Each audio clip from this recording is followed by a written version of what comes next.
Hello students, कैसे हैं आप सब। आपके चैनल फिजिक्स सुपर कॉन्सेप्ट में आपका स्वागत है। हम आज जैसे इलेक्ट्रोस्टैटिक्स में मैंने इलेक्ट्रिक फील्ड के कुछ न्यूमेरिकल्स आपको करके दिखाए थे। कुछ बच्चों ने मुझे न्यूमेरिकल्स भेजे थे कि वो कैसे होंगे। तो मुझे उम्मीद है कि मैंने जो न्यूमेरिकल्स करके दिखाए हैं आप उसके बेस पर न्यूमेरिकल्स आपको कर सकते हो। ठीक है, कुछ प्रॉब्लम्स अगर होगी वो भी आपकी सोल्व कर दी जाएगी, चिंता की कोई बात नहीं है। अब इलेक्ट्रिक फील्ड के जो न्यूमेरिकल्स थे, जो टिपिकल्स थे, वो मैंने आपको करके दिखाए हैं। अब आज की जो न्यूमेरिकल्स की सीरीज़ है इसमें मैं इलेक्ट्रिक डाइपोल के आपको करके दिखाऊंगा। ठीक है, डाइपोल मोमेंट के। तो आज न्यूमेरिकल्स करते हैं इलेक्ट्रिक डाइपोल का कोई क्वेश्चन। देखो, ये क्वेश्चन जो है दिया हुआ है और इसका चित्र ये दिया हुआ है। इस क्वेश्चन में उसने ये कहा है कि एक सिस्टम है और इसमें इक्विलैटरल एक ट्राइंगल है। इक्विलैटरल का मतलब समबाहु त्रिभुज है एक इक्विलैटरल। ये ट्राइंगल है, ये ए बी सी कह दो आप। एक ये साइड तीनों साइड इसकी इक्वल है। ठीक है, ये समबाहु है, इसकी तीनों साइड इक्वल हैं, इक्विलैटरल है।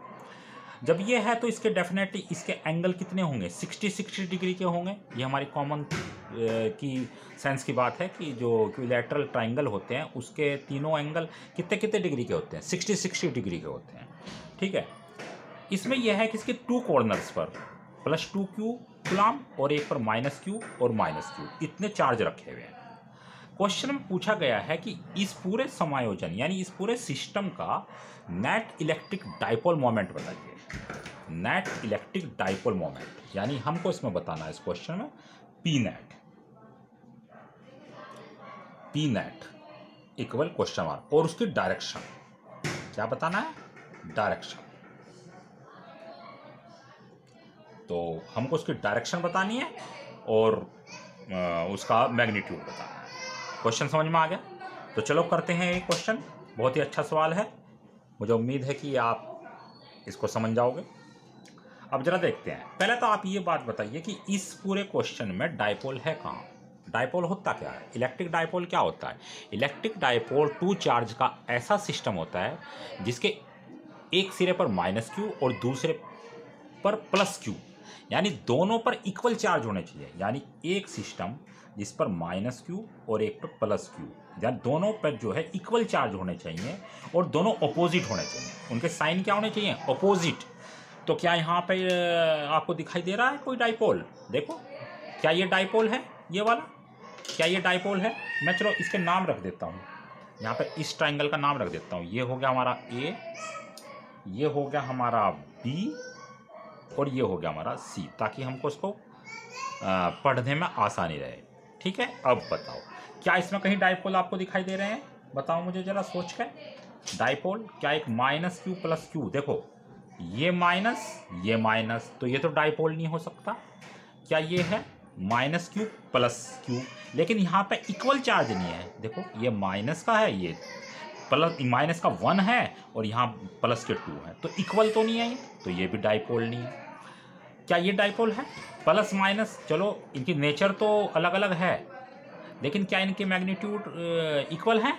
ये देखो, ये प्लस का 2 है या माइनस का 1 है, तो ये भी डाइपोल नहीं। तो जब डाइपोल है ही नहीं कहीं, तो इसका डाइपोल मोमेंट निकलेगा कैसे? सोचने की बात है। तो देखो यहाँ पर डाइपोल है, कैसे है उसको हम अब एक नया चित्र बनाएंगे और उसको थोड़ा सिस्टम से समझते हैं। ठीक है, देखो मेरे प्यारे बच्चों, ये क्या है? ये प्लस का 2 है, तो हम इसको ऐसे नहीं लिख सकते हैं। ये प्लस का 2, इसको उतार लो क्वेश्चन को, ये उतर गया, स्क्रीनशॉट ले लो। ओके, अब मैं इसको करता हूँ। इस +2q को क्या मैं ऐसे नहीं लिख सकता? जरा सोचो, +2 को क्या मैं ऐसे लिख सकता हूँ? यानी ये एक प्लस का q और एक ये प्लस का q, ये बी पॉइंट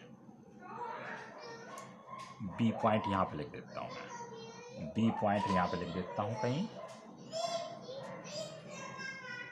ये प्लस का q और ये बी पॉइंट। ठीक है, क्या इस दोनों प्लस को मैंने अलग अलग करके लिख लिया? भाई प्लस प्लस के 2q हो गया, तो क्या ये ऐसे लिखा जा सकता है? नहीं लिखा जा सकता, दो चार्ज को हमने अलग अलग करके लिख लिया।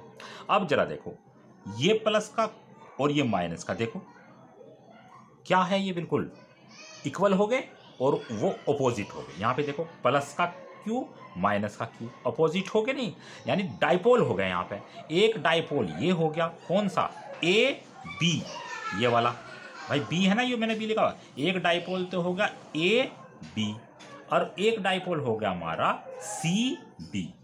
समझ में आई बात?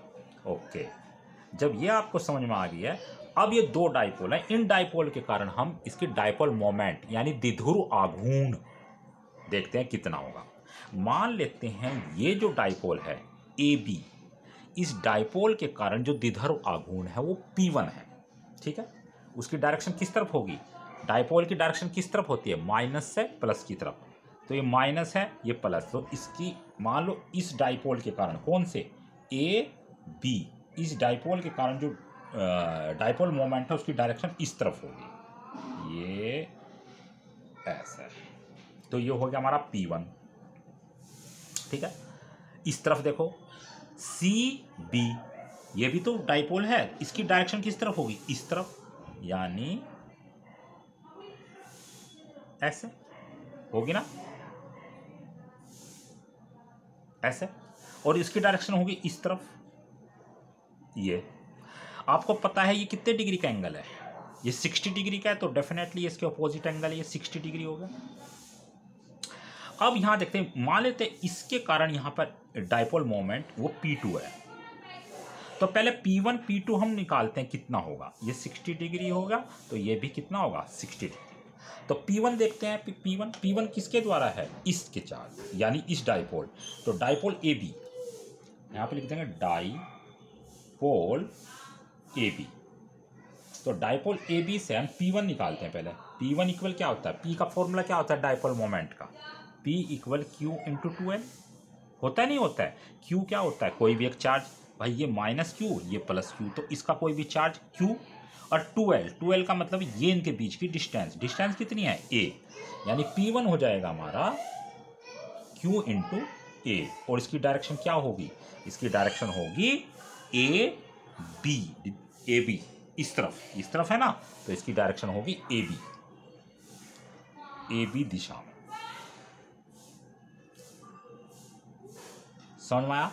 इसी तरीके से ये वाला जो डाइपोल है, कौन सा, सी बी, ये डाइपोल है, इस डाइपोल की डायरेक्शन किस तरफ है, इस तरफ, यानी सी बी डायरेक्शन में, और इसकी भी वैल्यू कितनी होगी, यहाँ पे लिख लेंगे dipole C B, dipole C B की कितनी होगी, P2 इक्वल Q इंटू ए, ये भी ऐसी होगा, इसकी डायरेक्शन किस तरफ होगी, सी बी, ठीक है, इस तरफ होगी। तो दो डाइपोल मोमेंट आपको पता चल गया, और दोनों देखो, दोनों का मैग्नीट्यूड सेम है, यानी P1 की वैल्यू P2 के इक्वल है। इसका मतलब क्या है, इनका नेट डाइपोल मोमेंट इनके बिल्कुल बीच से जाएगा, का मतलब वो ऐसे जाएगा कुछ, ये हो गया हमारा P नेट, और कितने डिग्री पे होगा, वो होगा 30 डिग्री पे, भाई 20 से जा रहा है, कितने पे होगा, 30 डिग्री पे, लेकिन उसकी वैल्यू कितनी होगी, तो 2, ये होगा P इक्वल, ये होगा P1 square plus P2 square plus 2P1 P2 cos theta, कितना हो जाएगा, जरा कैलकुलेशन करके बताओ मुझे। P1 की वैल्यू कितनी, QA, यानी QA स्क्वायर, P2 की वैल्यू भी यही होगी, QA स्क्वायर, 2P1 P2, यानी QA into QA into cos कितनी, P1 और P2 के बीच में कितने डिग्री का एंगल है, यानी P1 और P2 के बीच में कितने डिग्री का, 60, तो यहाँ लिखेंगे 60 डिग्री। इसको उतार लो, इसकी कैलकुलेशन रहेगी बस। तो कितना होगा जरा बड़ा कोस बताओ मुझे जरा सोच कर, कितनी होगी, ये हो जाएगी, यहाँ पे लिख लें P नेट, ये हो जाएगा Q स्क्वायर, तो 2Q स्क्वायर, 2q² प्लस ये भी कितना होगा 2q² और cos 60 की वैल्यू 1/2, तो 2 से 2 कैंसिल, 2 और 1 3, यानी हो जाएगा 3q²। बाहर कितना आ जाएगा, बाहर आ जाएगा √3QA, यानी पी नेट की जो वैल्यू है वो इतनी होगी। और कितने डिग्री पे उसकी डायरेक्शन कितनी होगी, P1 से 30 डिग्री पे, और थीटा कितना आ गया, थीटा आ गया 30 डिग्री। तो ये हमारा क्वेश्चन हुआ। कैसा लगा है क्वेश्चन, इसके बारे में कमेंट करके बताना है, ठीक है। तो आनंद लेते रहिए न्यूमेरिकल का, और आगे देखते हैं फिर एक नया न्यूमेरिकल। Okay bye.